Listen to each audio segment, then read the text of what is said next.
Ladies and gentlemen and ladies, welcome to another episode of Collecting Profit, episode number 51. That's right, you heard it right.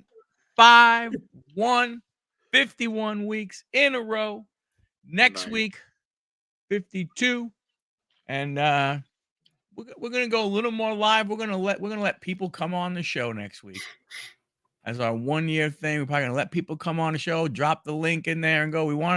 We actually want to have a call-in segment that we're trying to figure out how to integrate it with StreamYard. I've been looking at a couple of different things, so I'm trying to figure that part out. But we're trying to do that. But before we get going, as always, my co-host Anthony. How you doing, brother? Good, man. Excited to be here and excited to talk to Mike today. He's got a lot of fun stuff going on in the hobby too. I'm sure that we'll talk about at some point throughout the show. So, but yeah, like you were saying, episode 51, we've literally been doing this consistently for almost a year. And we plan to wrap that up in a big celebration with all of you guys that have either been on the show, B, been in the chat, B, watched on replay. We want to encourage you guys to come out next week on Huddle Card Collection. Again, we're 2 weeks in a row over on this channel. Big celebration on Huddle Card Collection next week. We're going to be dropping the link in the chat. So literally, it doesn't matter if you're somebody that's been a guest on the show, or if you're just somebody that is a fan of the show. Your opinion's valid to us, and we want to celebrate this with you guys, because if we would click that live button and week after week, it would say 0 people watching. I don't know that we would make it to 52. So we really wanted to incorporate you guys in this festivity next week. So make sure you guys come back out. And do me a favor, smash the thumbs up on this for Michael. You know, he does some hard work on YouTube, and he doesn't always get the recognition that the algorithmic gods deem necessary. So give him a thumbs up, because that does help out. And without further ado, folks, I know you've seen him before. It is an honor and a privilege to have, the best son a father could ask for, the owner, CEO, CFO, CF, everything of Gentile Grading. All the C's. Mike Gentile. Nice. How are you there, sir? Hello. Are you excited? Yeah. Excited to talk about this new endeavor? Yeah.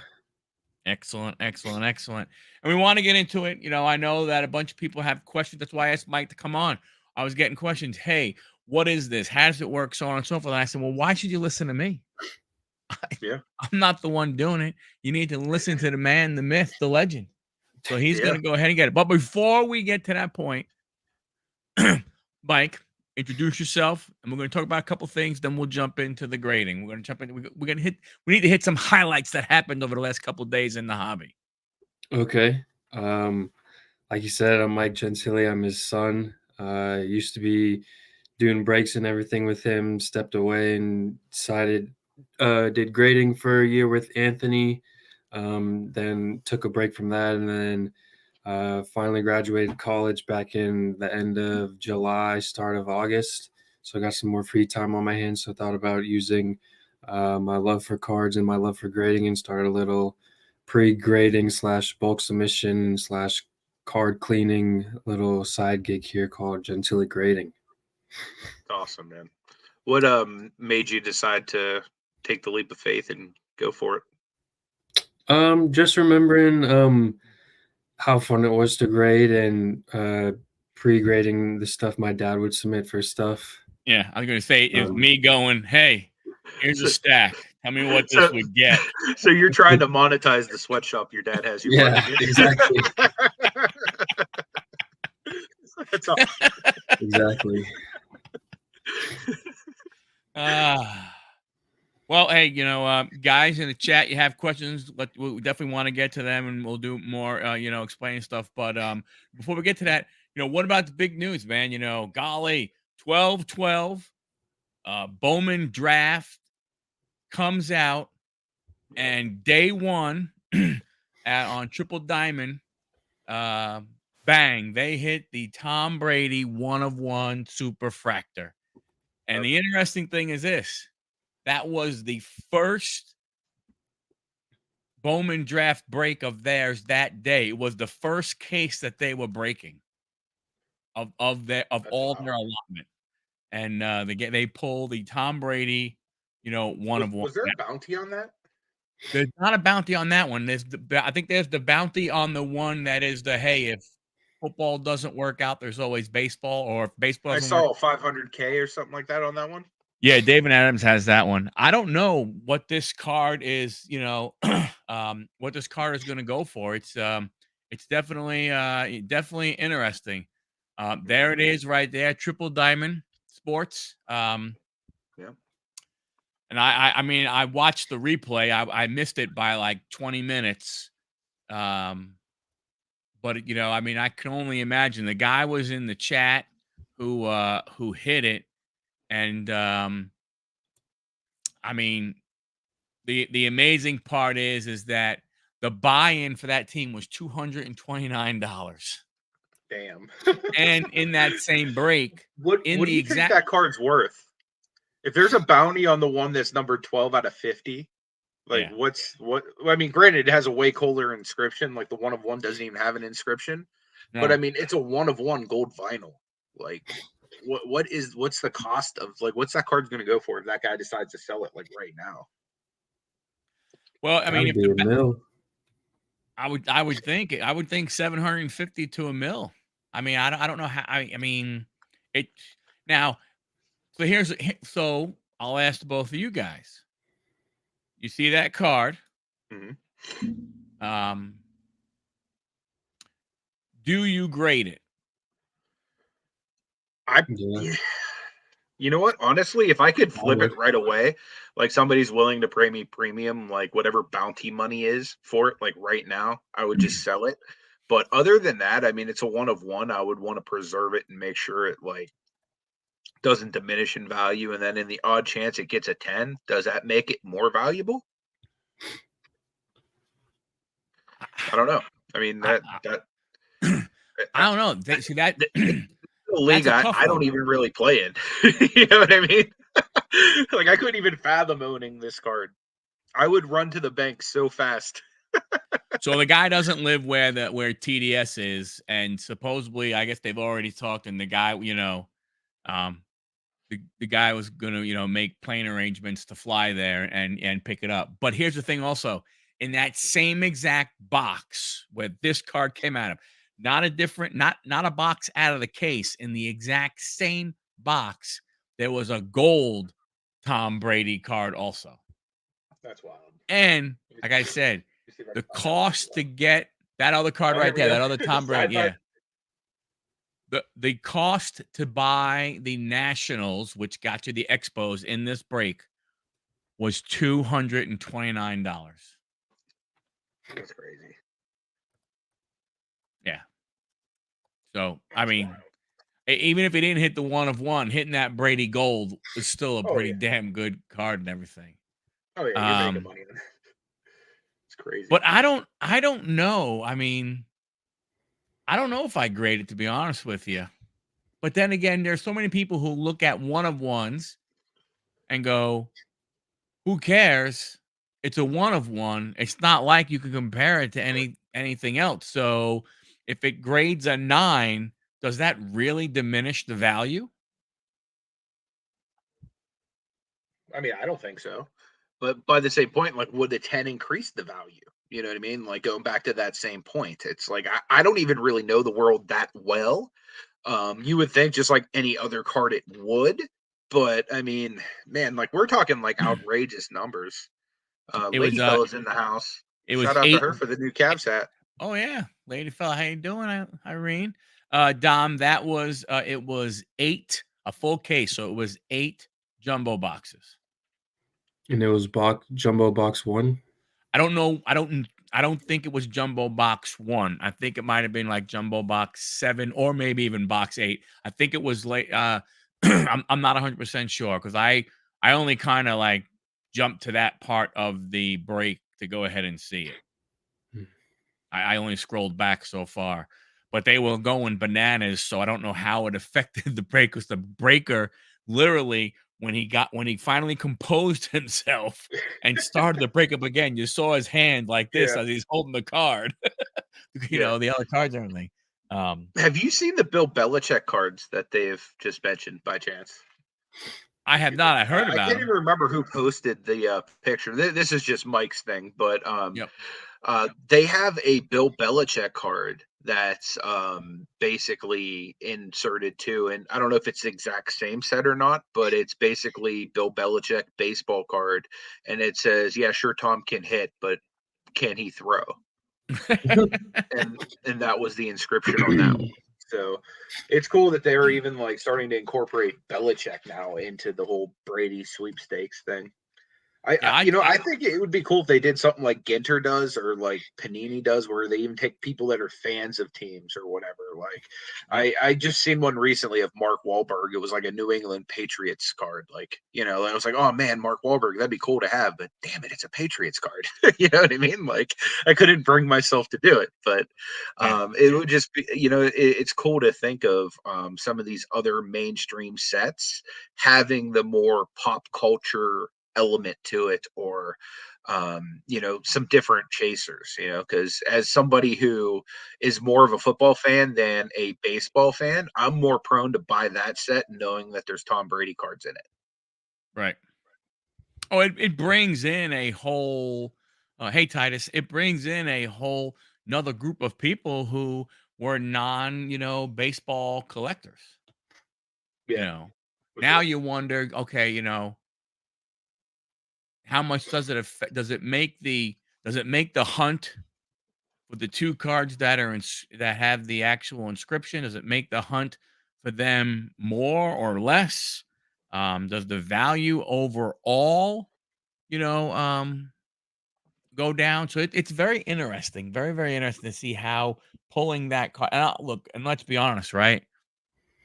I'm just happy that it was not one of the I'm happy it wasn't Blez and it wasn't Leighton. You know what I mean? Like I'm happy that it was, I'm happy that it was those guys, right? It was not it was not, Mojo Breaks. It wasn't one of, the bigger ones, stuff like that. You know what I mean? Yeah. Sure. But like I said, I don't know. I mean, I don't know if grading it matters. I think whoever's gonna buy that's gonna buy it regardless of whether it's raw graded, 8, 10. You know what I mean? Like they're gonna want it because it's literally a one of one grail of Tom Brady. That's unique. You know what I mean? Like anybody could get the Tom Brady rookie cards even in parallels. You know what I mean? Like they're commonly printed, but to be able to get something that is like this, that's like a true one of one, that's in a baseball uniform, so it's like a little bit oddball, so it like even kind of tickles that niche a little bit. I think it's pretty cool. Yeah, I mean, it is hitting the lottery. I mean, for sure. It's one of those things where you look at it from a standpoint of, now I don't know. I mean, I just, to me, if it was me, I would not be able to keep it long enough, because I'd want to. I mean, because I mean, there's so much more you could do with that money than keep that card. I don't see a point in holding it either. I mean, it's not like he's going to go into the Baseball Hall of Fame and it should have more value.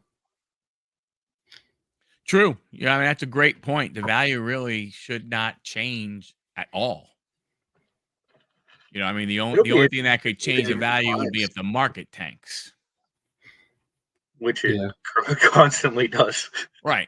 That's what I'm saying. So if you're the guy, if you're the guy and you fly to where they are, you get your picture taken, you do that. Now maybe you keep the gold one, but you take that one and you try and figure out, who do you have to talk to try and sell it? Do you go to Golden? To me, I would stay away from it. Do you auction it? Do you take a chance and auction it? Or do you just throw it out and throw a stupid number out there? Throw, throw 1.5 million on it, and see where people, see where it goes from there. So Yeah. I mean, that's part of what I would do, and personally, like I would try to do it as fast as possible just because like the excitement of this card being pulled is going to like wear off. You know Yep. what I mean? So like I would try to market it to those rich people that can slang that money as fast as possible. Yep. Ziggy's Hey, in the house. What's Ziggy, up, man? how you doing? Midnight Midnight Gaming. What's Gaming, up? how you doing? That's Appreciate you guys being Tristan. here. What was that, Mike? That's Tristan. Hey, Tristan, Animal, how's it going, brother? How are you? Mike's best friend. Nice. So, Mike, Mm-hmm. for those that don't know, what is Gentile grading? What does Gentile grading offer? It's a pre-grading bulk submission service. Also, just a pre-grading if you don't want to bulk submit, just an idea of what your card could grade. Just a knowledge of a year of grading for a few different companies and learning from Anthony and everything. Just a rough, not a full in detail look at the card, but just a rough raw eye look with a magnifying glass to see what it could roughly grade at. And yeah, and So also potentially a cleaning service along with Nice. with the card. That's really nice, man. So you basically, I have a stack of cards I want to get graded. I'm not sure what they're going to grade. I hit you up. Would you like people to reach out to you through your Instagram page, the Gentile grading one? Yeah, Instagram or email, either one. Okay, cool. Mike, make sure we have that in the description afterwards. But I'll have to add the email. cool. I'll have to add the email. Cool. So they reach out to you, say, "Hey, I have this stack of cards. Are you able to look them over?" From that point, is there a fee of associated with sending you the cards, getting you to look them over, potentially clean them, XYZ? And then, do you offer submission services to different grading services, or do you offer specifically to one service? What's that kind of looking like right now? Mm-hmm. Right now, it's going to be looking at starting with just SGC, just because I find their slab the most attractive looking with the tuxedo and everything, and I Yeah. like what they do. In terms of the fees, I haven't quite figured out the fine details of all that, but there would be a fee for X amount of cards and so on and so forth. And if you wanted to add on cleaning service, that would be a small additional fee, and then yeah, stuff like that.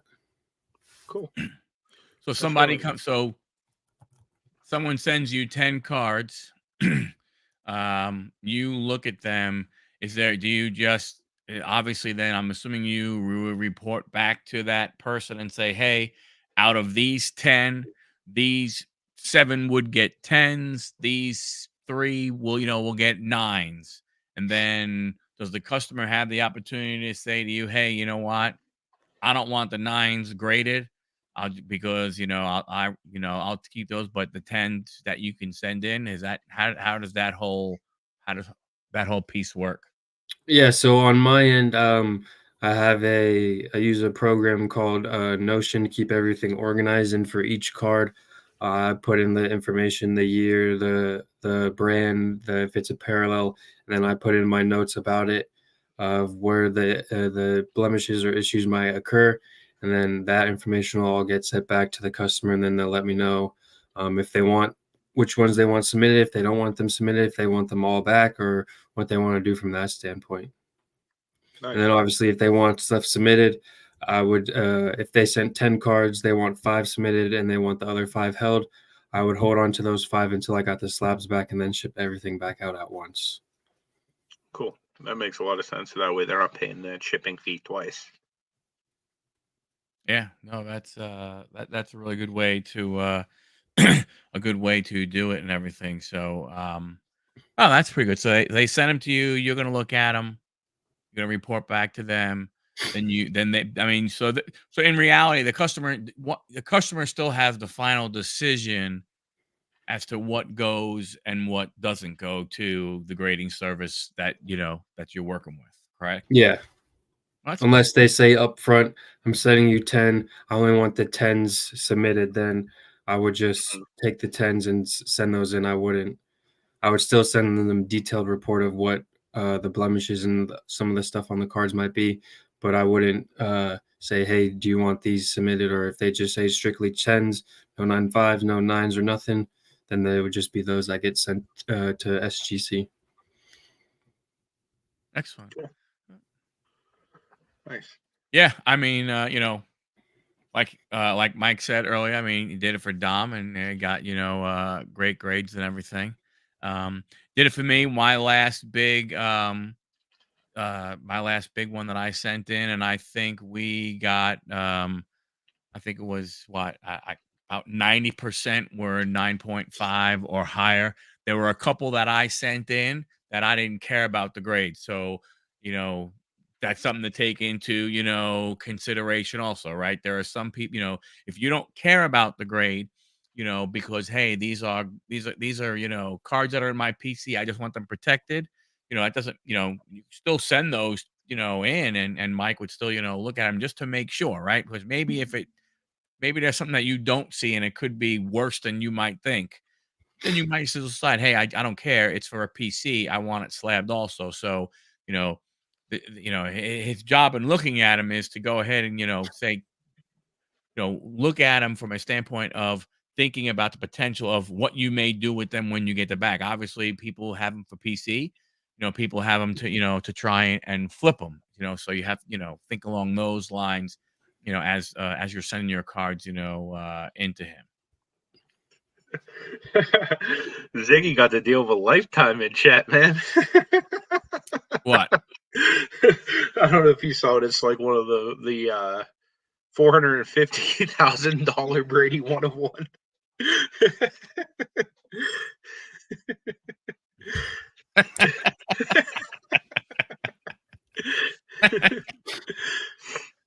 So Alan likes Alan SGC, also likes BGS and PSA. Yeah, and I mean, I'm a fan of SGC. I mean, I know people will go ahead and talk about value and so on and so forth. Um, when you look at SGC, first and foremost, I mean, the tuxedo, it does look really good. Number one, I mean, in my opinion. Number two, you can't beat the turnaround time. From that standpoint, and I don't know. I look at the stuff that they do, and I just think they're also a really good company, you know, uh, and they're trying to do what's best for the collector, for the hobby, in my opinion. Yeah, I like I'm them not too. sure. I mean, I'll never understand how and why PSA got to where they are, with the pricing and stuff like that, and why their 10 is different than somebody else's 10, but I don't know, from that standpoint. Yeah, I don't get it either. But branding is branding. You know what I mean? Like, Yeah. it's hard to deny like the fact that their 10 just brings more money than other 10s. You know what I mean? Like, I never thought I'd be like a regular PSA submitter, but it's like when like I would say 90% of the cards I'm grading at this point, I'm trying to like flip so that I can actually buy the cards I want to get. You know what I mean? It's like I almost have to send most of them to PSA unless, like you were saying, turnaround time wise, it's like SGC is great. Especially if you're going through a group submission like Mike's gonna have. Some typically there's a little extra time on those unless you have like a sweetheart deal with the grading company to where they get your stuff done a little quicker. Right. Normally there's a little extra time added on those. So going to a company like SGC, getting it done in 5 days to a week is like a game changer. You know what I mean? Because the last few orders I've sent to PSA all took longer than what was promised. I don't know what it's been like for any of you other guys. But okay, cool. Mike put the email in the chat for Yeah, it wouldn't let me put in Gentilly the grading. comments one for some reason. Oh, okay. Let me But put it it's in just the. at Gentilly Grading at Gmail. Yeah, I'll stick it in the chat. There we go. Anyone wants to reach out to him about a possible pre-grade or whatnot, there's the email address as well. You can see the IG scrolling below us.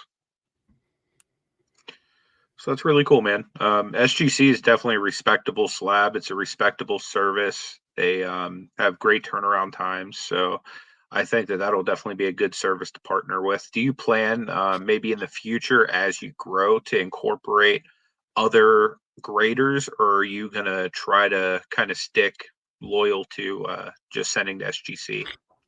I haven't given much to thought about that, but if I I think for a little while just stick with SGC, but then eventually branch out and do like another two and just have like a total of 3 to choose from. Nice. Like the big three, probably PSA, SGC, and maybe another one. Nice. Yeah, I mean, you mentioned Anthony with the speed. The great thing about so for you guys that are flippers out there, to be honest with you, when you're a flipper and what are you trying to do? You're trying to get to the market, as fast as possible, and that's one of the advantages you have with SGC. Their turnaround time is so quick that you can get to the market, and maybe, and it's not always necessarily a card that is super big dollars, right?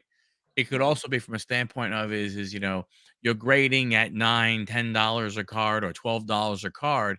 If you can get that and get those back Yeah. and then turn around and throw them on eBay or something, for 40, $50 while the market is still hot, while it's still, before a lot of other graded cards get on listed, that's way SGC is Yeah.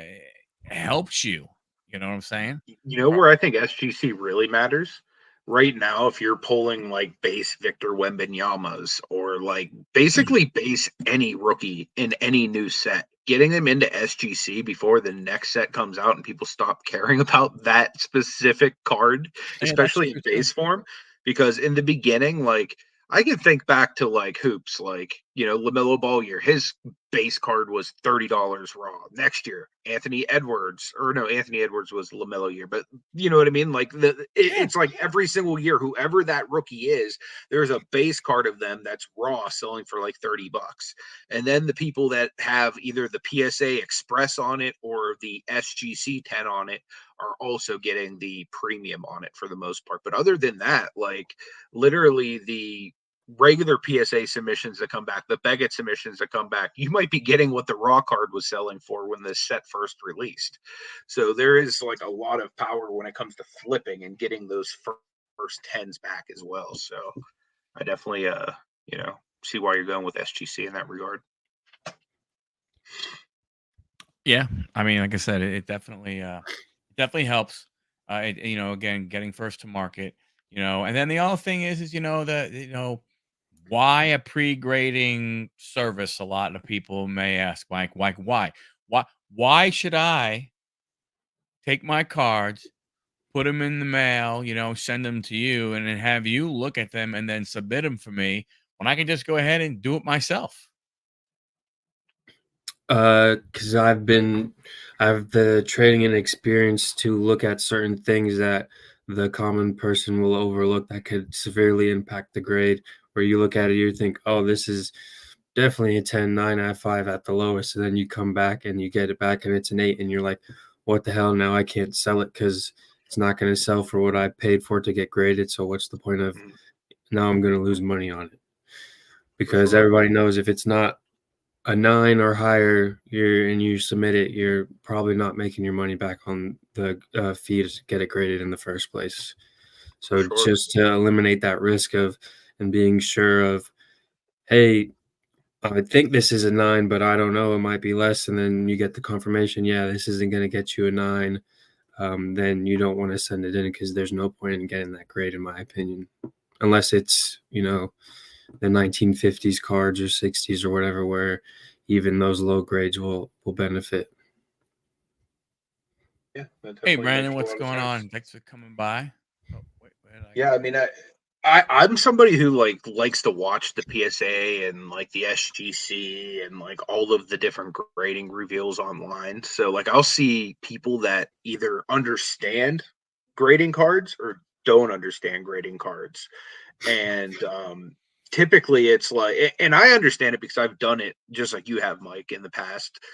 So like they'll be holding it close, like I don't understand what it is. Meanwhile, there's like a chunk of the corner missing or XYZ. Yeah. You know what I mean? Like, so it's like this person clearly doesn't understand like what actually the grader is looking for. So like they could very well benefit from a grading service. Now there might be people like, like myself or like, somebody that's been submitting to PSA or SGC on their own for a number of years that understand cards very well, understand what they're looking for, and that type of stuff. Now if you're in that boat, a pre-grading service might not necessarily be for you unless you're like, say, like Michael, you're a busy professional, you travel a lot and you just don't have time to like look over your cards to make sure they're properly cleaned or however they need to be presentable enough in front of these graders to get good grades.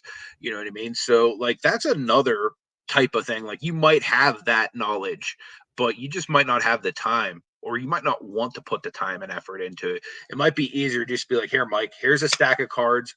Give me all the 10s or 9s or whatever, everything else, pull out XYZ. I personally think that would be the main reasons to go ahead and use it. Yeah, and Mike makes a great point. When we've gone to national, we've gone to the nationals and stuff like that, and we'll look in the graded card boxes, and I'll pick something out, and I'll be like, how the hell is this an 8? And I'm looking at it, I'm like, how's what the hell? And then he'll be going, what do you mean?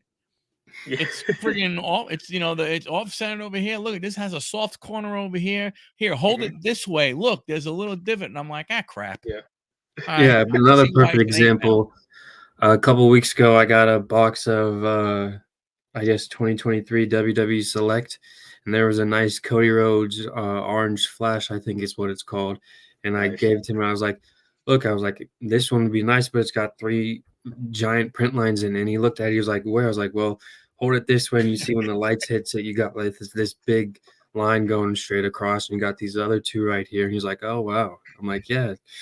With the chroming cards like that, it's definitely, if you don't know what to look for or how to angle it, you'll definitely miss stuff that'll definitely impact the grade. So Dom had a question. CEO Mike, Membership, will you have membership tiers? I don't know. That's a good idea. I haven't thought too much of something like that, but that's definitely a good idea that I'll keep down and look at and think of ways to do that for sure. Brendan brought up a good point. He said grading scales have been subjective scapegoat for decades. It's long overdue for a universal grading scale reset. And Most that's kind of definitely. what you were saying, Mike, in terms of when is a 10 going to be a 10? You know what I mean? So, regardless of if you're sending it to PSA, Beckett, SGC, like a 10 should be a 10. You know what I mean? It shouldn't be one grade with one company, another grade with another company, and then, XYZ. I mean, don't get me wrong. I grade it. Like, there's no, University of, I don't know, Montana baseball grading class, right? I mean, Yeah, I understand that not everybody, not everybody's going to be trained the same way, but there are a lot of basic stuff that you should be able to see, from for that sure. standpoint and everything. But another one, CEO Mike and Anthony, from your experience, are there products that are tougher or easier to grade? I mean, For sure. from my experience, like the cards I've always seen come through that have always been the most immaculate were like the Young Guns, like Upper Deck Hockey, which is always surprising to me, being that the Upper Deck Wrestling is always like destroyed coming out of the packs. So that would be a good and a bad right there. Upper Deck Wrestling, bad. Upper Deck Hockey, good. Which I don't understand how the same manufacturer is putting a solid product out and a really subpar product, but I guess you see the same with Tops and Panini all the time too. So, but yeah, I mean, like we had one guy, it was crazy. He had sent like I want to say like order of 20 cards, and I think 19 out of 20 of them were all 10s, and they were all like young gun hockey players. Oh, And then yeah. the one that wasn't a 10 was like a 9.5. Yeah, I remember that as well. Mike, your opinion? Yeah, typically, I mean, your glossy, like your chrome cards, they're gonna be, I wouldn't say easier or harder, but there's a little bit more leeway with those, because especially with how they're cut and how the edges are with how the chrome gets printed and everything, and just some of the designs. Obviously, your older cards might be a little more difficult just because they literally printed those on like cardboard, and you don't know if like it's a spec or if it's just the stuff that got mixed in with the cardboard and it's in the card. Your modern stuff is going to be way easier because it's so, with the technology of printing now and cutting and everything, it's a lot more consistent and easier to see in terms of stuff like that. Yeah, it's a lot better now. They're not using a metal wire to kind of just smash the cards apart, i.e. the Wayne Gretzky rookie. Yeah, a mint 10 all of a sudden was like, what do you mean we have a gem mint? What the hell's up with that now? You know? Ziggy makes a good point. He said grading is an opinion or a brand. Nike is elite now. Reebok is not. PSA is Nike. SGC is Reebok. I mean, honestly, depending on like your opinion, it could even be Adidas. You know, depending I would say on it's more like Adidas. Yeah, I mean, depending on how you favor which brands are hotter or whatever. Well, I mean, what are you using it for? Forget, I mean, so if it's purely money, we understand that part. But not everybody grades to flip. True. There are I people mean, even grading to flip, like we said, like it could be more profitable going that route if you get it faster. You know what I mean? But most of the time, it's going to be 9 times out of 10, unless it's like, hey, this set just dropped. I want to get it before the prices start tanking. PSA is the way to go. Like I said, I send probably 90+% of my cards to PSA at this point, just because like I want the premium on the resale value too. Right. So I get it. Well, I mean, I guess when we look at it from a standpoint of is from, we look at it from a reselling perspective of one of the things that we have always heard in the reselling thing, right? You want the fast nickel or the slow dime. For sure. That's really what it boils down to, right? Because if you can get that card, get it graded, and get it back to you quicker and sell it, yes, you maybe get, I don't know, X percentage less than PSA, but I have that money today rather than 4 months from now. And if that player breaks a leg or something or gets some kind of a scandal, Wanda Franco, where all of a sudden, you're sitting there, you're going, oh my gosh, I have these cards. Wanda Franco, he's doing unbelievable. He is the hottest player in MLB, and you send your card to PSA, and all of a sudden, 3 weeks later, oh crap, right? Whereas if you had SGC cards, you get them in, you boom, boom, you come back. Yes, you're not getting the same value, but now you would get a lot more. You would have gotten a lot more value by the time those cards came back from PSA. For sure. From that standpoint. So if you're thinking one is more, monetary, or is that if that Mickey Mantle is in a PSA instead of the SGC, is that a $10 million card then? No, I don't know. Or is that just a unicorn case with that?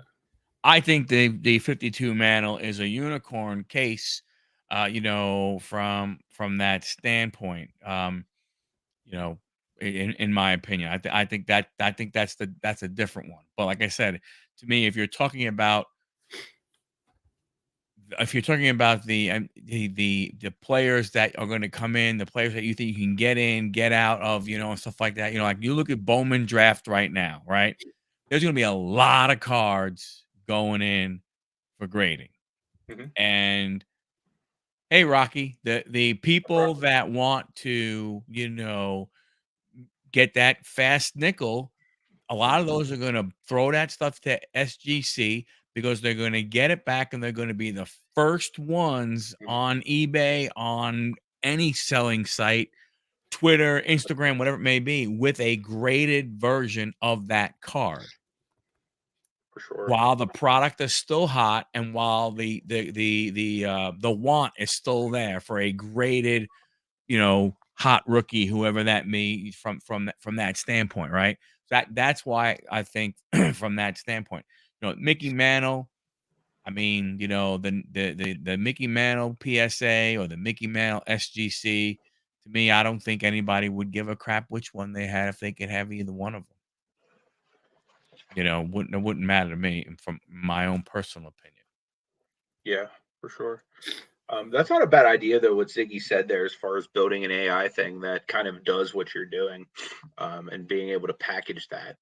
Even like say on a website, if somebody were to market that, I think that'd be something that would be incredible. The main issue I would have with that personally, as far as like somebody being able to implement that in a new business fast, AI takes a lot of money to build something that's a real true AI, that actually does the job accurately. So, for like a brand new person starting off like Mike, like he would have to have tens of thousands of dollars to even think of potentially investing in that. And without having like, a solid thing of like, I guess, business people sending him cards on a regular basis, like starting off with an AI probably just wouldn't be a wise business move. But I think like in the future, if you could incorporate AI, that would be friggin' phenomenal. Like if you could just go to like say gentillegrading.com Or a silent and partner. I mean I might have a few ideas. Like I actually like years ago when we were doing TGT thought about maybe incorporating something like that. But the issue was money. You know what I mean? Like Yeah. it takes a lot of money to do something like that. So but theoretically, it would be super cool if somebody could just snap a picture of their card on their phone, or if they had a good scanner, just go ahead and get high resolution pics, upload them to gentillegrading.com, and then just boom, it gives you some kind of assessment right there. Even if you could like give them a fee, like, hey, $1 a card, $2 a card, XYZ, you know what I mean? Like the AI is doing the work. So at that point, it becomes passive income. You know what I mean? So that would be Yeah. super cool. Or even if you had an app like, Gentili Grading app, and I'm at a card show and I go through some guy's case and I'm just snapping pictures of cards, even if they're already in a slab, if it could give me like some kind of a, hey, this is going to be within 0.5, maybe, a 9 or a 10 or XYZ, you know what I mean? That would be super cool. But yeah, that was a great comment, Ziggy. But Yep.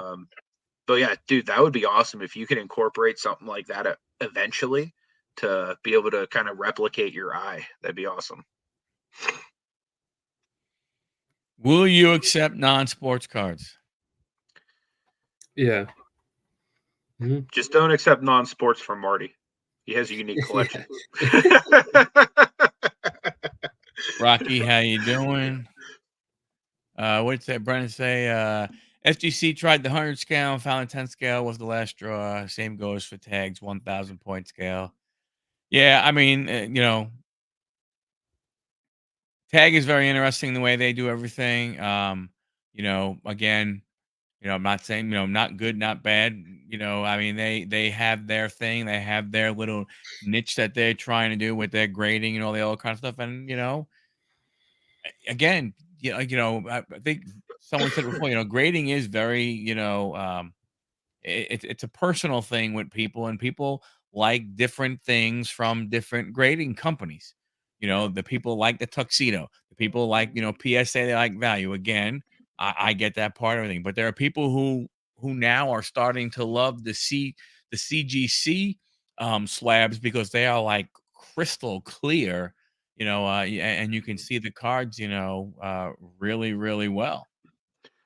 I just have had no luck moving their stuff unless it's like a primo card that like somebody like wants to get as like a possible like crack and resub, or just, hey, this would be great for my PC. Like I've had a terrible time selling their stuff. Like I sold a stack of CGC. Well, it was the old CSG slabs that were like the neon greens for like $5 a piece at like the previous show I went to. And I'm thinking, man, I spent 12 to grade those cards. I just took like a major L on those. But yeah, it's interesting to see some of these companies. Like for example, Tag.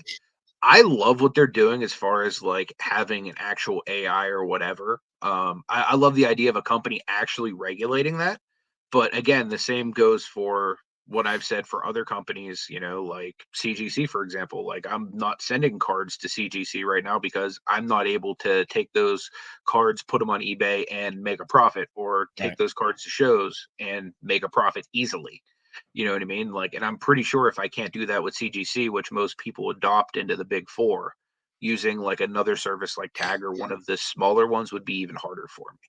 But again, like when it comes to like rooting for like and wanting to see a company succeed, like I actually want to see a true AI become like industry standard. You know what I mean? Like, I would love to see PSA be like, hey Tech, here's like billions of dollars. Like, let's make sure everything is consistent across the board moving forward.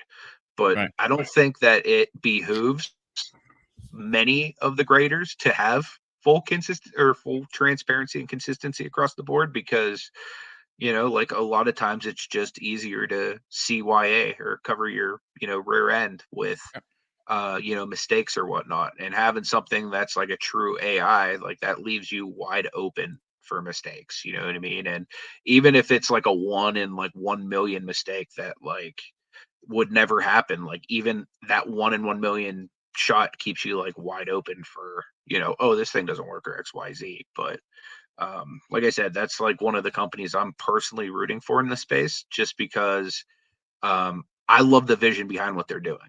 You know what I Yep. mean? But like, will I put my dollar behind it right now? Probably not.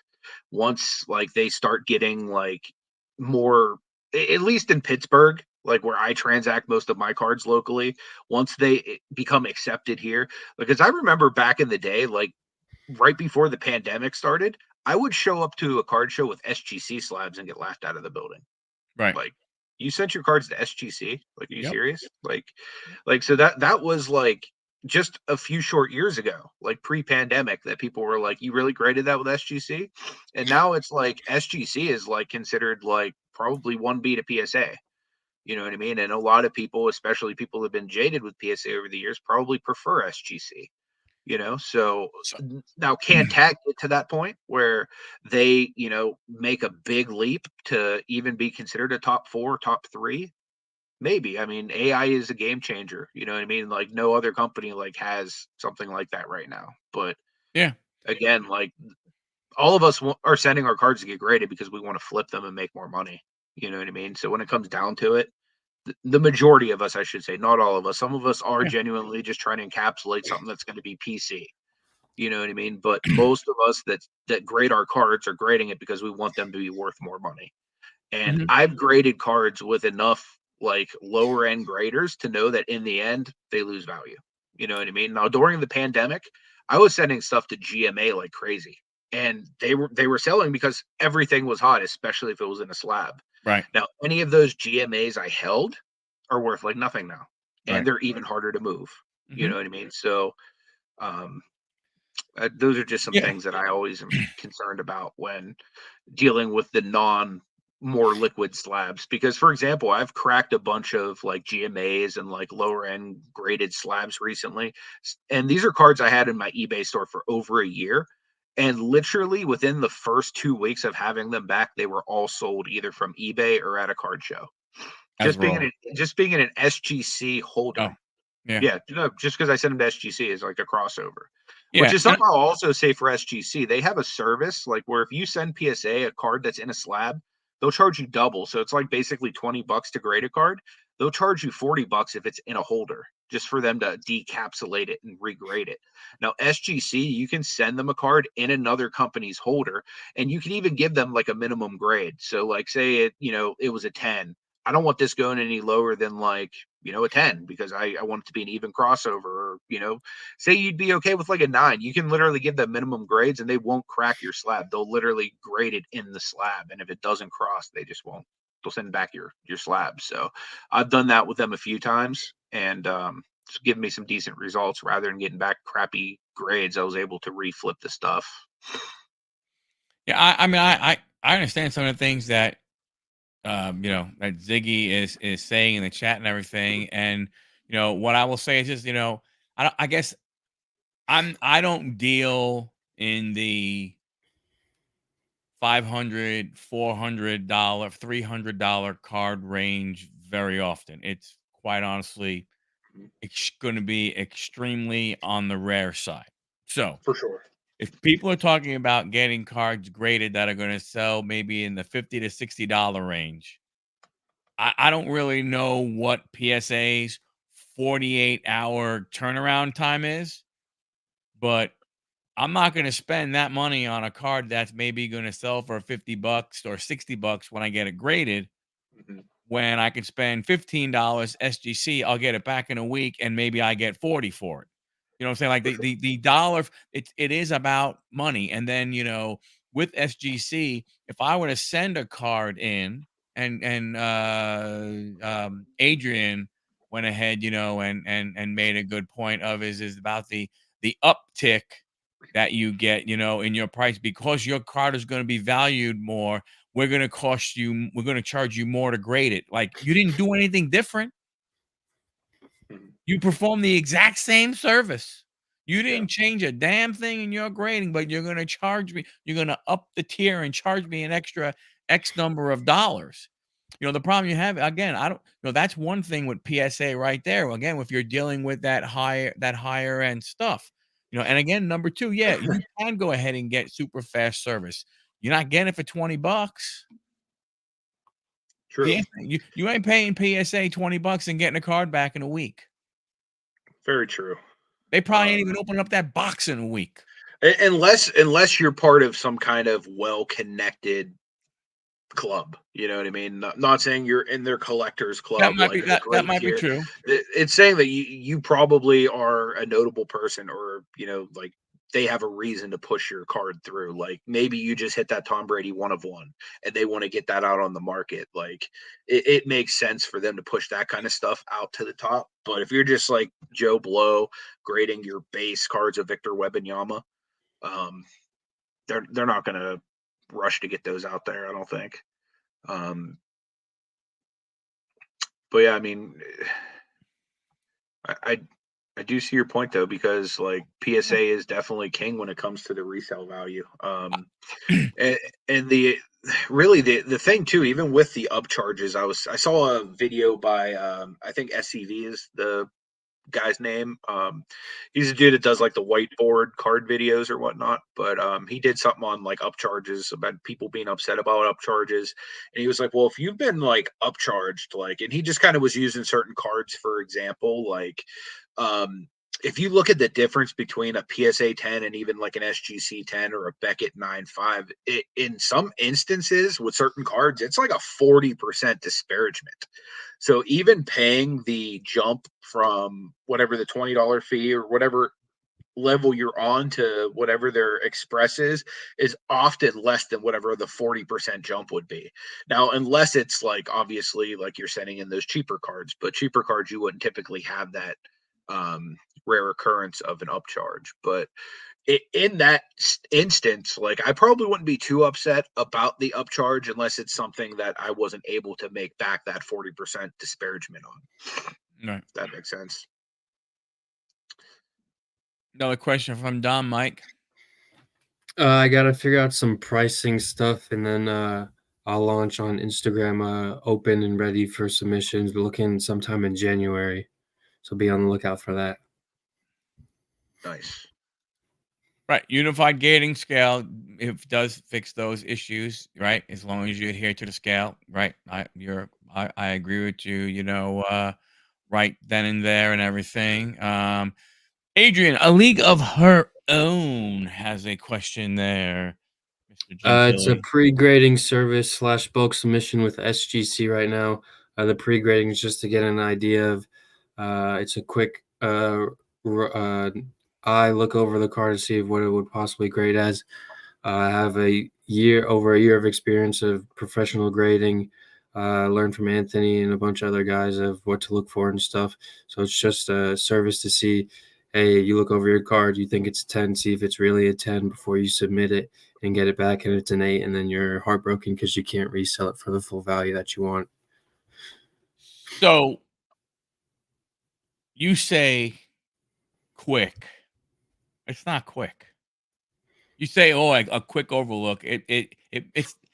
I think that's a little misleading in that it's not quick. You go through and you're really looking at these cards. I mean, it may be quick to you, but to the normal schmo who doesn't do this kind of crap, it's not, it's not quick, right? I mean, you don't take a card and you don't do a card in a minute, right? I mean, you sit there and you take your time making sure that you're checking every app, every part of that card, front, back, and making sure, right? So I mean, it's quick to you because you don't think about it because it's like, like the whole time we were on the show, not once have you thought about breathing, right? Yeah, that's the kind of stuff that I equate things to when people do stuff that they are really, really good at, right? It seems quick to you, and you say quick because in your eyes it's quick because you can look and stuff kind of jumps off the card at you that the normal person or someone like myself, the not normal person, can't go ahead and tell a difference looking at two cards side by side, the exact same card, and seeing why one would be a 10 and the other would be an 8, or an 8.5. So I mean, even though you say quick, it's not quick, right? I guess not. I mean, you make a good point. I don't realize how fast or long it's taking me. There are some things I spend more times on than other. The centering is more of just an eyeball looking. You can tell if it's really off centered or not. The more in-depth stuff is the corners, the edges, and the surface, just because that's typically, if your centering is good, that's really where you're going to get hit for stuff that you might not see for deductions and everything. No, not currently. We're just a one-man operation. Well, maybe I'll say two because there'll probably be some shipping help needed from that guy Yep. if we get some stuff rolling. Yeah, I'm the shipping department. Yeah, but unfortunately, there's no like benefits. There's no compensation for that. I think you used what was that, like that's a 200X, I think, or something like along those Yeah, lines. I think it's down there on your desk, whatever that is. I'm not sure off the top of my head. But you had talked about maybe upgrading to one of those microscope things, right? Yeah, and depending on where this goes, if it picks up really fast or whatever, potentially doing like how I did at TGT and doing scans and You should do getting one of them these, on bro. Google Drives like that. These are like $20 to $40 on Amazon right now. These are like the you probably can't even see it, but it's No, like we one of can't. those little digital ones you plug into your computer. It must look Oh unbelievable. yeah. It looks really cool when it's not being Green screen. Caught in my green screen. Yeah. So it's like one of these. Yeah. Yeah, they're reasonably cheap. You plug them right into your computer with USB. And what I do whenever I look over my stuff, I just put it on my computer to monitor, and it's like ginormous. Like it's amazing. Yeah, that's me. You hook it up to your TV in your room. You could That's hook a it up little to a too TV. big. Basically anything with a USB port. That TV's a little too big for that. Yeah, but I think it's like with a lot of things. People, I mean, Anthony Price has the same thing. Oh, we go through things quick. Mike, oh, I look over cards quick and everything like that. And I think it's just because again, they have such the eye. The stuff jumps off the cards, at them immediately, and they know where their starting point is to start from. I mean, I still can look at cards and go, that card looks centered as a son of a gun to me. And then all of a sudden he'll go, what's wrong with you? That card is off left to right. How do you not see that? I don't know. It kind of looks close to me then, and close. And the problem you have is close is not good enough. When you're grading, when you're grading a card, you want to get the highest grade. I think, Brendan, you said it, Brendan, you said it before. People don't necessarily want the accurate grade. They want the most favorable grade. You really hope that when your cards get to the grader, that they're having a really, really good day. they had a good breakfast, or maybe they had a good lunch, and they really, they're having a great day, so that this way they can, and you'll get a favorable grade. You don't want the guy who had a really bad drive into work, got into a fender bender, and is having a bad day, because then your cards get graded like crap. So you want favorable grades. That's a good question, Brendan. He goes, wonder if forensics will work their way into grading to weed out the Kurt's card care victims. I can tell you without a shadow of a doubt, the card companies like the graders, they have no way to detect it currently. So they're going to need something like that to actually be able to detect it. Currently, they can't. Just being straightforward, like, you know what I mean? Like, I've gone through training with some of like the bigger ones, they're even like, I'm pretty sure Peter from SGC has straight up said in an interview, we straight up can't detect if it's been oiled up or whatever, you know what I mean? Like, so I mean, they're going to probably need to figure something out long term, like to figure out like not just like Kurt's card care, but like what about people that are trimming? Like, I recorded a video on my way to work yesterday, and I was talking about basically about the market tanking or whatever. But one of the things I brought up was safe plays, like, and I was talking about higher grade vintage, but how safe is higher grade vintage when a lot of that stuff is potentially trimmed? Like, with so many trimming scandals going on right now, so much of that getting past PSA, SGC, Beckett, like, and that's just like the three big ones. Like, imagine how much more of that stuff is getting through to the little guys. You know what I mean? Like, the stuff that's been rejected by PSA 5 times and Beckett 6 times and SGC 3 times. Like, it's going to these like mom and pop graders now, and they're slabbing it, and it's getting out on the market, and people are like, man, I just got this, card that's in this wonderful condition, and it's a trimmed card. You know what I mean? So, like, just even more to Brendan's point, like, I think the graders are going to need to get some kind of like legitimate, like, forensic help to actually identify like if these cards are legitimate. Like, even sometimes when it comes to ink being filled in, sometimes that's undetectable unless you have like a UV light or something that can really get in there. So say the grader's in a rush, you know what I mean? Because a PSA grader, they might have 1 to 3 minutes tops to assess your card before they move on to the next. So imagine you're somebody that inked up a couple vintage cards, and they just didn't use the proper lighting on it or whatever, and it slips through. You know what I mean? So there needs to be something like more checks and balances, more accountability. Just overall. I don't think that the graders are going to put too much money into that, because as of right now, they're making the money regardless of whether or not it slips past. So, but I think somebody needs to eventually do something like that to make sure that like all of these cards and holders are authentic and not altered in any way.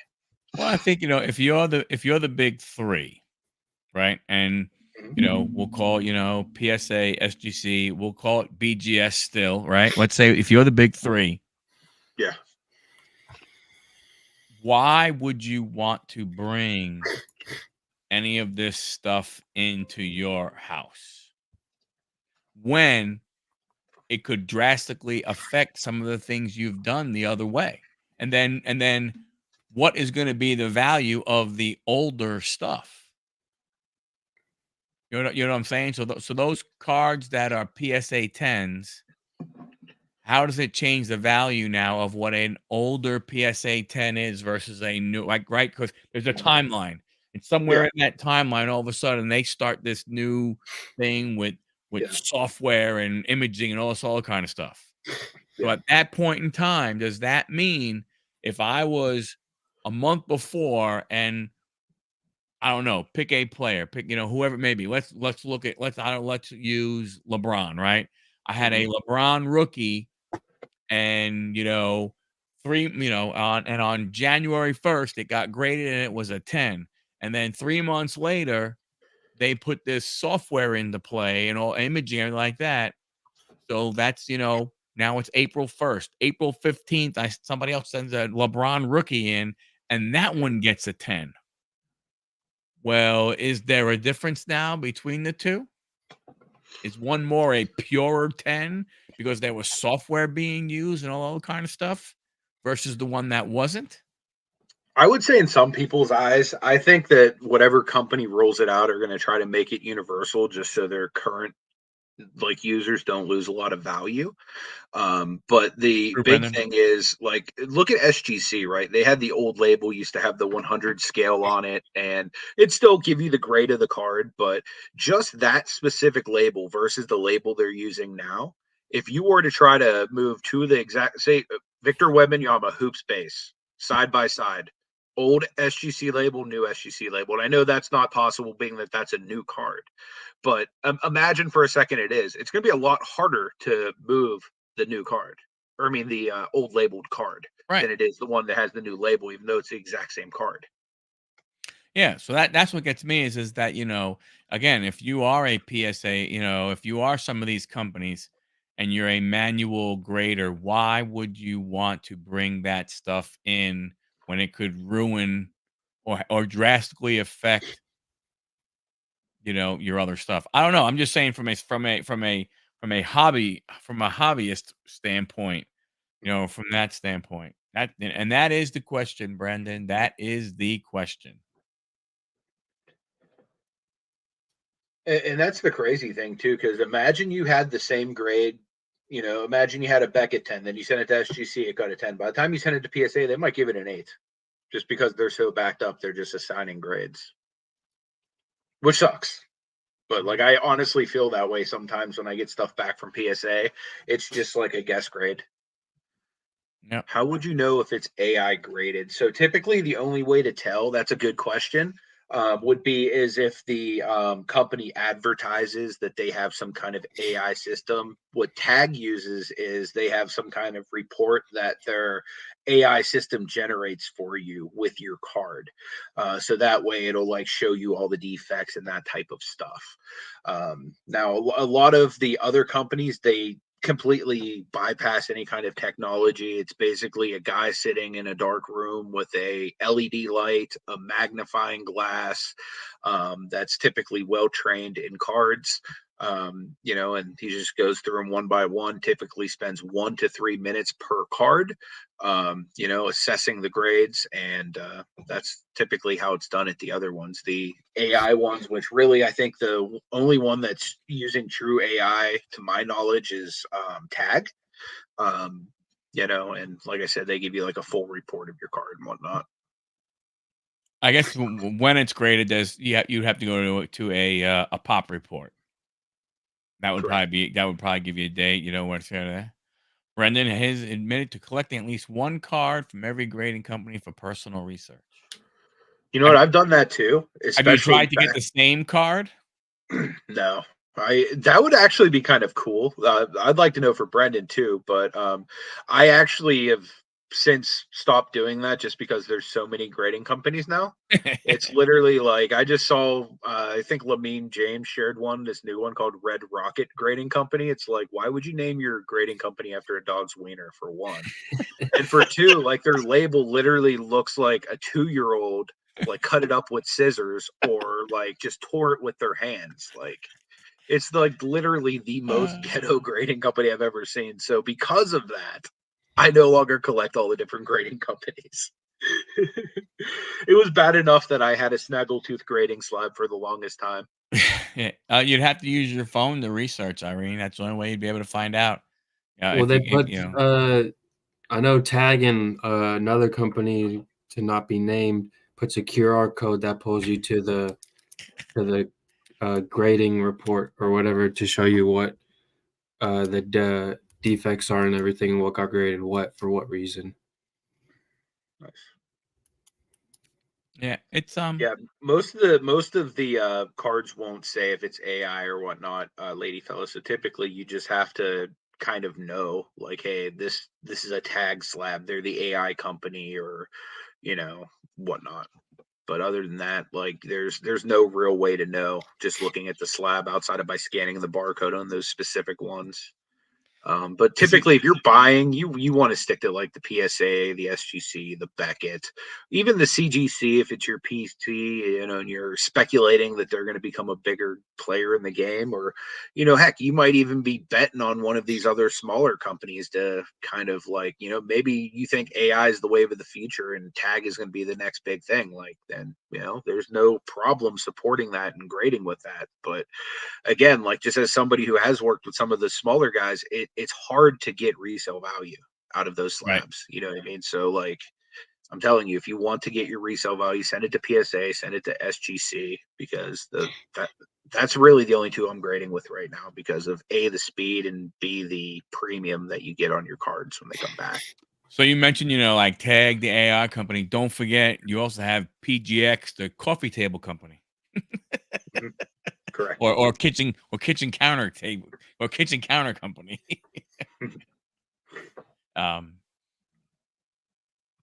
Yep. Speaking of a league of her own there, Adrian, we were on the podcast with her and Mr. Infuego this past weekend. Just want to give them a shout out. If you guys aren't familiar with them, their podcast is called Baseball Junkies. I did put a link there in the chat for it if you guys are interested going and checking out their show. They put together a really nice podcast. And they hit a milestone of 1,000 downloads of their podcast. Total downloads. Awesome. Was it in general or the one we were on? The one we were on was probably like 980 of them. Okay, cool. No, our one we were on pushed them to the 1,000. Nice. But they've had 1,000, yeah. Yep. They're two wild and crazy kids just talking baseball and the hobby. Yep. We've had them both on the show as well, so highly recommend you guys connecting with them. They put out some really good content. Nice. Boom. That's why you got to bring in all this man meat. Was that were you guys on by the time of the Ohtani signing? Did you talk about that? That's probably the real reason. But like for my own personal ego, I like to think it's because your father and I are very, very attractive men. Yeah, bring on two handsome devils. What do you expect? It couldn't be the biggest signing of the year on a baseball podcast, could it? No. Mike, another question from Corey. I've never sent a card for grading anywhere because of this. I'm not going to start off with a membership fee. It's just going to be based on how many you send in and what you want looked over in the future, maybe. But I mean, that would be a long way down the road, depending on how fast or quickly this takes off.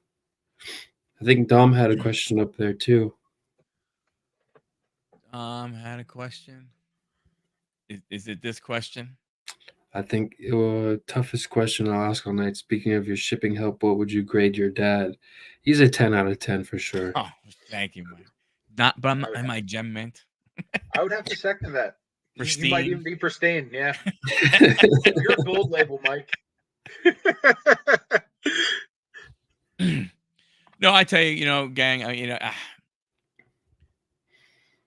I can sit here and tell you how, good it is, and people are going to go, oh, sure. Of course you're going to go ahead and say that, but the truth is, the proof is in the pudding. I will say this, if you look at any of the reveal videos that are on the Huddle Card channel, basically Mike has looked at all those cards, prior to them being sent in. I have, this stack right here that I'm going to make a video on as my pre-grade ones, and then I'm going to go ahead and send them in. Now, there are some in here that I don't care about the grade. They're more PC cards, and I will make sure that is known in the video. But, I have, this stack here that, I will go through and say, hey, here's what we're looking at. And then we will send them off. And then they will come back. And then we will reveal them. And we will see, how good we do. from that standpoint. I can't tell you how good he is. I would ask Anthony to give a more subjective, because Anthony, worked with He Mike when sucks. they He's both just worked for the awful. same You company. don't want to send your card. I'm just kidding. He genuinely is like, I'll say this. Like, the first time me and Mike met in person, I was doing some virtual grading from the National. I believe this is 2021, like somewhere in that time frame. And literally, like, I had a card. It was a Crown Royal auto of Damian Lillard that, like, the corners were trashed on and like all this stuff. And just sitting over my shoulder, like, I like just had the card on, like, on a tablet on my lap, sitting on a couch or whatever. Mike goes, "Oh dang, look at that, that, and that, and that." And I'm like, "You saw all that already?" I was like, and it's literally just in like a quick little glance. He like had already assigned like certain things and like basically made my job a whole lot easier on the specific Damian Lillard card.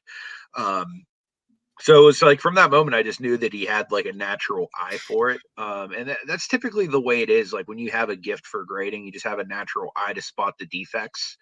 Like I've always been that way. Like I'm the guy that, like, if we're at a card show, like Marty will literally come running through people over to my table to have me look at cards before he buys them, just to like make sure he's not buying something that's going to be like in terrible condition, or there's not like a glaring defect or something like that. So if you find that you're not somebody that does naturally have an eye to look at a card and be able to assess certain defects, because let's be honest, like most cards, even fresh out of a pack, have some form of a defect. And then here's the other thing: knowing what defects the graders will punish you for versus which defects the graders will not punish you for. Like, what are common defects that they typically let slide? Like, for example, one would be back in 2019, this was really egregious. They had a bunch of rollers on the back of their print machines that left these little slice looking print lines on the back of their mosaics and their prisms and a lot of their chromium cards that year. Now there are plenty of PSA 10s with those defects all over the back of them, but if you were to just be looking at your card, you turn it around like, oh damn, what are all these like little print line slicey type things, like not knowing that PSA just lets that through because that was a wildly known defect that year. You know what I mean? So going through somebody like Mike who has that knowledge or that ability to just be like, yep, this, and this, but then knowing which of those things can still get through to get you a 10 or even a higher grade is pretty invaluable, especially in this market where, like, a lot of times now you might be breaking even on nines. You know what I mean? Whereas like in 2021, you could literally send in a dog turd and somebody be like, "Oh my God, that's a smashed up dog turd in a slab. I gotta have it." And they would give you $20, $30 for it. But now it's like you can't even sell graded rookie cards of good players for that. So just something to be mindful of, when you're sending your cards out, like knowing like you could be Hey, losing Kenny. money if it comes back poor grade. Yeah, that's what it's about, and that's what the service does. Because there are a lot. There's nothing special in going to PSA.com or SGC.com and filling out a submission form and putting your cards, in a box and slapping a label on it and mailing it to them. That part is the super duper easy part. The hard part is looking at that card and seeing, what it might grade. And again, that is a big difference. Again, depending on, who you are, what you are using it for, right? And the truth is like these guys said, and you can see, you can look at the market right now. What is it normally? What is it, like 7 to 10x a 9 to a 10 in value wise? And a lot of times, Yeah, you know. So, it can be. you know, Depends. from that standpoint, that does mean a lot. And the thing is that, you know, the reason why you use, why you use Mike's company is Mike looks at all the cards and says, "Hey, here's where I believe we are going to be grade wise," and then you can decide. You the person whose cards he's working on, you decide yes or no. And you think about it, if you had 10 cards and I'm just going to use $20 as a grading fee. So that's 10 cards. You do it on your own. You do, you got $200, you mail in. Well, you get 5 10s, and the rest are 9s and below. In reality, that second $100 you spent on all those other cards, it really was it wasn't worth the value in getting them slabbed and graded, unless they're a PC card and you didn't care about the grade. Where the benefit that comes from with Mike's services is that, yes, you may pay a few dollars per card, but those 5 cards that won't get a 10, rather than paying $100 extra where you don't get the value out of it, you put that money back in your pocket Yeah. Yeah. rather That than makes sense. wasting it on cards that you won't be able to really, reap any benefit for. So I mean, that's really what that's really what you're looking for. Also, the other thing is, and here's another thing. I think, Brent, I was just gonna go ahead and mention that part too. The answer He is yes. understands also how it is that cards need to Not be all of them. The answer is yes. They do get better treatment because Yeah. they give a lot of money to these businesses. Like, for example, the year we were meeting SGC, like Pete and all those guys there, Nash Cards was at their booth, and he was their biggest group submitter at the time. They literally like were introducing him like he was royalty to everybody there. Oh yeah. You know what I mean? Like, so like they roll out the red carpet to people that are making them money. Yep. Now, like, for example, a new guy like Mike walking in the door, like they're probably not going to give him the Nash Cards red carpet, but once they see that this guy's sending them consistent business month over month over month, then they might say, you know what, let's try to scratch his back and get his orders done faster. You know what I mean? Now, whether these guys get preferential treatment, like better grades, stuff like that, I can't like really speak to any of that. I have, spoken with former graders at some of the big companies in the past, and they've told me some crazy stories. I don't really want to speculate and tell them because it's literally like third hand knowledge, but literally like I've had people tell me, like, people come in like, okay, no more 10s today, or hey, this card belongs to so and so, so take good care of them. You know what I mean? Like, now, granted, I've applied to PSA, I've gone through their training, like all their different stuff. You know what I mean? Like, I've never once seen anything that was even remotely like shady about their operation internally. But these are people that have been graders with them for a number of years, like obviously no longer with them, but these are rumors that are out there. But I know for a fact, as far as making sure that as a customer, you're well taken care of. As a customer, your turnaround times are fast. They do take better care of their group submitters because group submitters give them their consistent bread and butter. Now they're going to make, now some companies make the same amount regardless of tier. But other companies, they might make a little bit more on the single card submissions, but those are fewer and farther between. Where grading companies really sustain, regardless of what's happening in the market, are the group submitters that are basically out there getting cards for them every single month because they're either getting them back at getting a good service and being able to make money, or some of them are even getting some kind of a deal with these companies to where they're getting a few dollars off of the service, to where they can even charge the same amount the company's charging for their services to, and that's how the bigger ones grow, is by doing that. So Yeah. there's just a lot that goes into it, but 100%, I know that these companies are scratching the back of the group submitters. Yeah.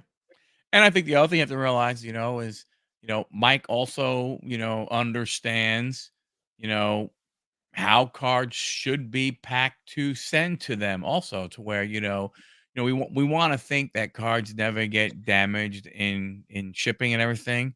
And I can't say they do. I can't say they don't. But knowing, the little simple things, the right way to go ahead and put the card, all the little things to make it easier for the grader to get your cards out and do all these other kind of stuff and everything, and knowing how to do all this stuff and pack them up. A lot of people think, oh, what's that? Come on, man. You just put them all together. You throw some bubble wrap, you put a rubber band around it, you throw it in a box, and you mail it away. Yeah, but if you know what, but if you treat them right that way when they get it, a lot of this stuff, little things matter, when it comes to that type of stuff, and I think that's, again, and then also the truth is that, it wouldn't happen right now, but as Mike does get bigger, group submitters, usually, like Anthony said, a lot of times, they might get some little more service of getting the turnaround time a little bit quicker. And again, fast nickel, slow dime. If you're the kind that wants to get your cards and get them back and get them out there in the market, that helps a lot. Speed helps a lot. Brendan said he'd love to chat with Lord Turner about this. Yeah. He actually has a standing invite to come on the podcast. So if you guys have any relationship with Nat, You have a couple of standing invites. I genuinely did DM him though. He was cool enough to like actually respond, because there's been plenty of like people I've reached out to about interviews that like didn't even give me the common courtesy to respond. So he responded like same day. I mean, the answer was like no for now, but yeah. So you never know. You never know. Well, hey, we've been going for an hour and 25 minutes, man. That's pretty good. You talk about, again, our show goes by so dang quick. We have a great chat. The interaction you guys give, man, it makes it go, so quick and everything. Mike, as we go ahead and and close up shop here and start to wind down, any last thing you would like to say to your people that are watching and listening? Just look out on Instagram in January for official launch date for starting to accept orders and everything. Looking probably around the 21st maybe of January, somewhere in that range, but just keep a lookout on Instagram. I'm sure I'll get some support from these guys on reposting on their pages, so just keep a lookout in the later half of January for the official launch of everything. Nice. And it's at Gentilly Grading on Instagram, and then the email is gentilligrading@gmail.com. Yep. So you got just Gmail, gentilligrading and Gmail, Dami. That's another way to get in contact. And Mike, when you're, ready to announce, just let us know. You can come on the show the Wednesday before, and you can make an official announcement whenever you're ready, to present that date. You don't have to stay on the show all night long. You come in, say, hey, big announcement. Here you go. Boom. Sounds good. So you can do that. Well, thanks a lot, everybody. Again, Instagram is there. Again, gentilligrading@gmail.com. The description will be updated within a few minutes after this program. And, thank you. Thank you for all the questions. Thanks for hanging out. Don't forget, 52nd week in a row, 1 week from tonight. We plan on having a good time. Please go ahead and come back and hang out with us live on air. We'll get some more little squares here of people. You guys got to be festive next week too, because it'll be 5 days before Christmas. I'll wear a Santa hat. I got the perfect shirt. I got a shirt that I got last year that literally looks like Santa Claus with like abs. I might rock that. I'll have a Santa shirt on and a Santa hat next week. So thanks a lot, everybody. Appreciate each and every one of you. As always, Mike, thank you very much for coming on. Anthony, as always. And until we see you guys again next week, deuces. See you guys.